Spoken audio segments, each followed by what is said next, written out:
Antes da chuva, antes do trovão, antes que o mundo entendesse o que estava para acontecer, houve anos de silêncio, suor e fé. Imagine construir o maior projeto da história, com as mãos sangrando, enquanto o mundo inteiro ri de você. Muito antes da chuva cair, o mundo já estava condenado. A violência dominava as ruas, a corrupção se tornava normal, a maldade não era exceção, era regra. Gênesis capítulo 6, o versículo 11 diz: a terra está corrompida diante de Deus e cheia de violência. A corrupção não era apenas moral, era estrutural. Tudo estava fora de ordem, mas em meio a esse mundo quebrado havia um homem diferente. Em meio ao caos havia um homem que andava em silêncio com Deus. Capítulo 6 e o versículo 8 diz: e Noé achou graça aos olhos do Senhor, não porque fosse o mais forte ou porque fosse rei, mas porque andava com Deus. Quando Deus falou com Noé, não foi um aviso simples, foi uma sentença global e um plano de salvação. Capítulo 6, versículo 13 ao 14 diz: o fim de toda a carne é vindo perante a minha face. Faze para ti uma arca. Quando Deus falou com Noé, não foi com poesia, mas com precisão. Nenhum desenho técnico, nenhuma explicação de engenharia, apenas medidas e obediência. No capítulo 6, o versículo 15, Deus diz a Noé: desta maneira farás, de 300 côvados será o comprimento da arca, e 50 côvados a largura, e 30 a altura. Noé olhou para o chão seco, olhou para o horizonte sem mares e começou.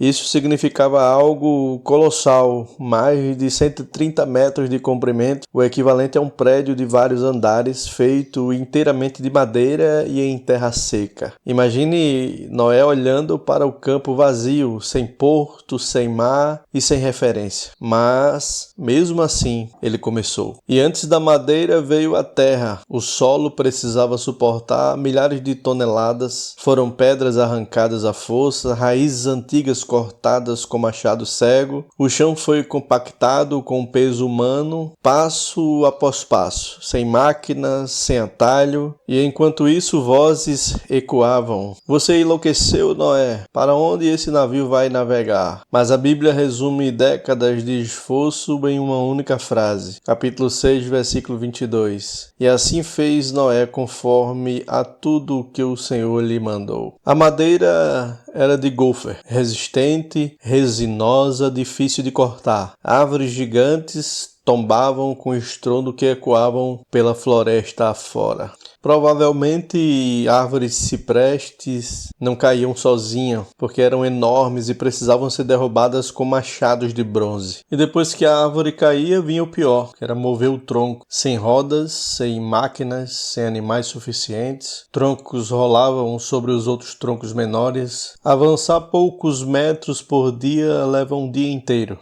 A base da arca começou pela quilha, que é a espinha dorsal. Nenhuma árvore tinha aquele tamanho. Então vigas foram unidas com encaixes perfeitos, madeira contra madeira, cavilha no lugar de pregos. Se uma emenda falhasse, toda a arca se partiria. As costelas foram moldadas com calor e vapor, curvadas lentamente para não rachar, fixadas com precisão absoluta. 3 andares começaram a surgir. Gênesis capítulo 6, o versículo 16 diz: e far-lhe-ás um andar baixo, um segundo e um terceiro. O interior virou um labirinto de compartimentos. Capítulo 6, o versículo 14, Deus disse: farás compartimento na arca. Animais grandes no piso inferior para controlar o peso, animais médios no segundo, as aves e os pequenos animais no topo. Canais simples direcionavam os resíduos, aberturas protegidas permitiam a circulação do ar, e então veio uma ordem ainda mais estranha. Capítulo 6, o versículo 14, abetumarás por dentro e por fora. Resina fervida, espessa, quente e tóxica, aplicada camada após camada, por fora contra as águas, por dentro contra a umidade silenciosa que apodrecia a madeira.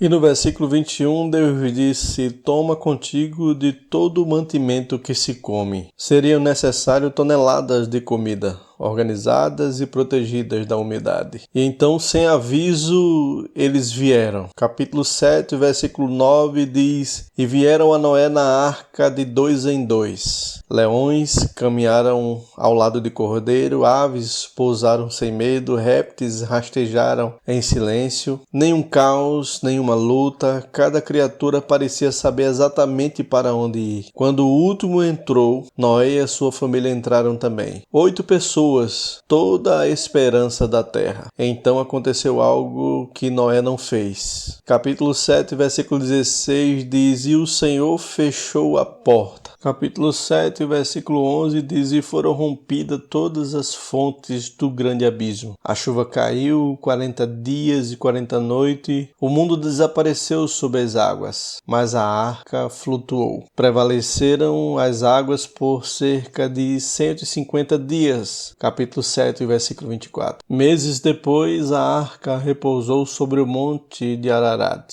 Gênesis capítulo 8, versículo 4. Noé esperou a ordem. Capítulo 8, versículo 16, Deus disse: sai da arca. E a primeira ação fora da arca não foi celebrar, foi adorar. Capítulo 8, versículo 20 diz que Noé edificou um altar ao Senhor. No versículo 21, Deus prometeu: não tornarei mais a destruir todo ser vivente. E colocou um sinal eterno. Porei o meu arco nas nuvens. Capítulo 9, versículo 13. A arca não foi apenas madeira e betume. Foi fé em movimento, obediência diária, confiança contra o ridículo. Se esse nível de detalhe mudou a sua forma de enxergar a história da arca, deixa seu like. Isso ajuda o canal a continuar trazendo conteúdo profundo. Inscreva-se no História do Mundo Bíblico para descobrir os detalhes que quase nunca são contados. Compartilhe esse vídeo e comente. Você teria perseverado por décadas sem ver nenhum sinal de chuva? Até o próximo capítulo.